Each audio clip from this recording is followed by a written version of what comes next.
Anaya Smith coming up big this half. Now they go back to Spiller. Brought down by Will Anderson as he got it to the 27-yard line. Clock winding down. We're down a half minute.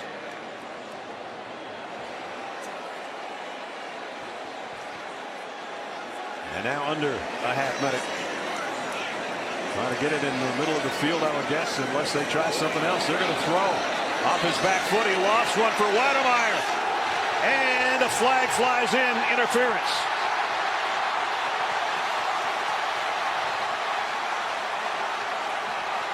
You can't blame Alabama for blitzing.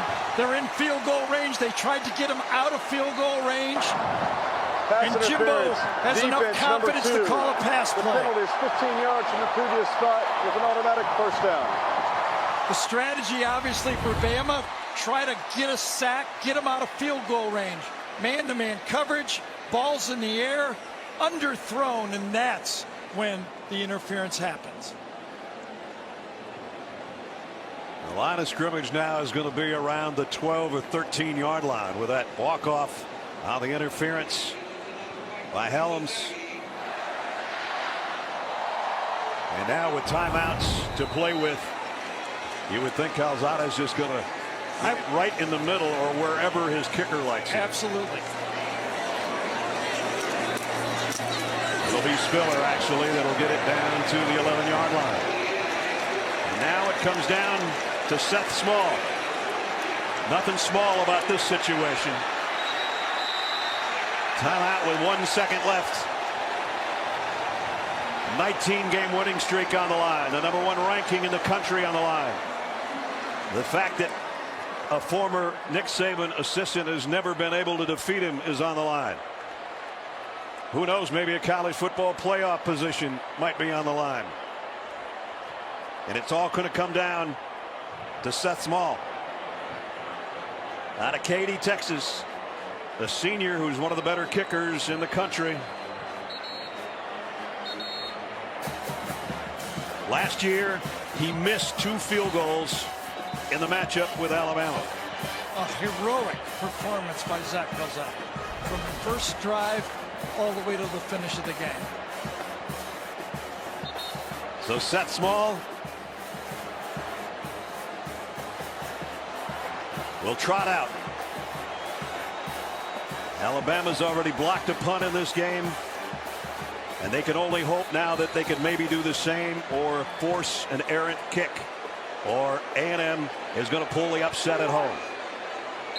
Seth Small, 10 of 11 on the year, from 28 yards away for an Aggie upset win, and it's good. He got it.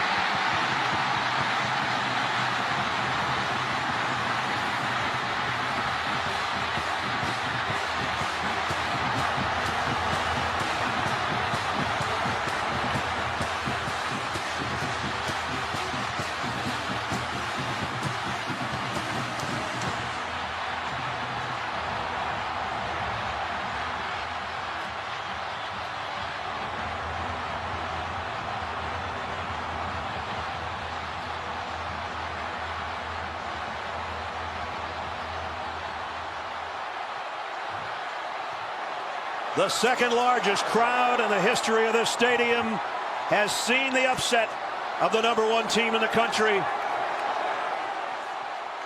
And Seth Small comes up big.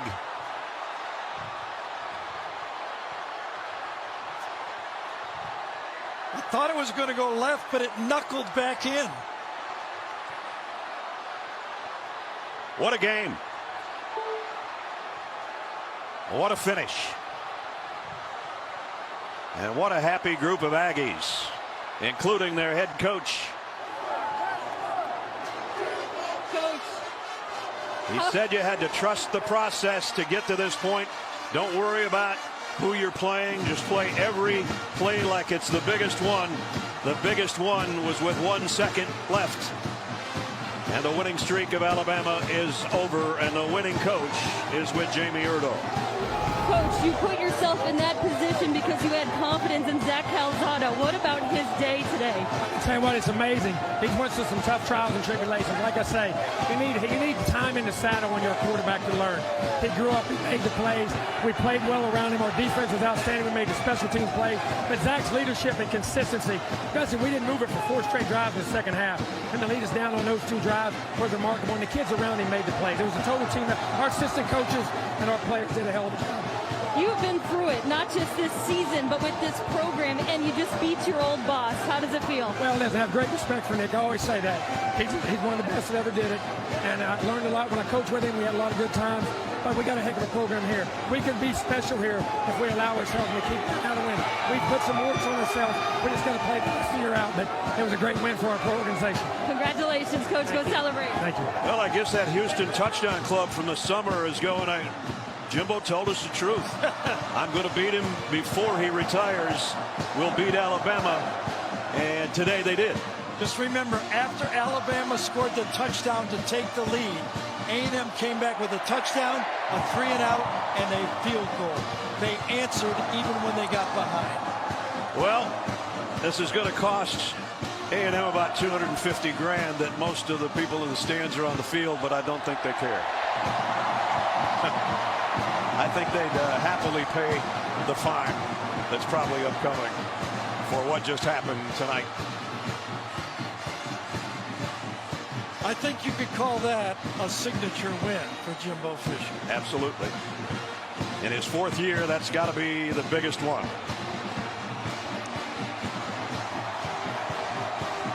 Well, it's time now for our plays of the game, presented by Jersey Mike Subs. This was Zach Calzado taking a hit, but delivering a perfect strike to Anaya Smith for the touchdown. And then he comes back out of the medical tent, leads the team down the field, including a big run for a first down. And then Seth Small says, I got this, from 28 yards away for the win at the last moment.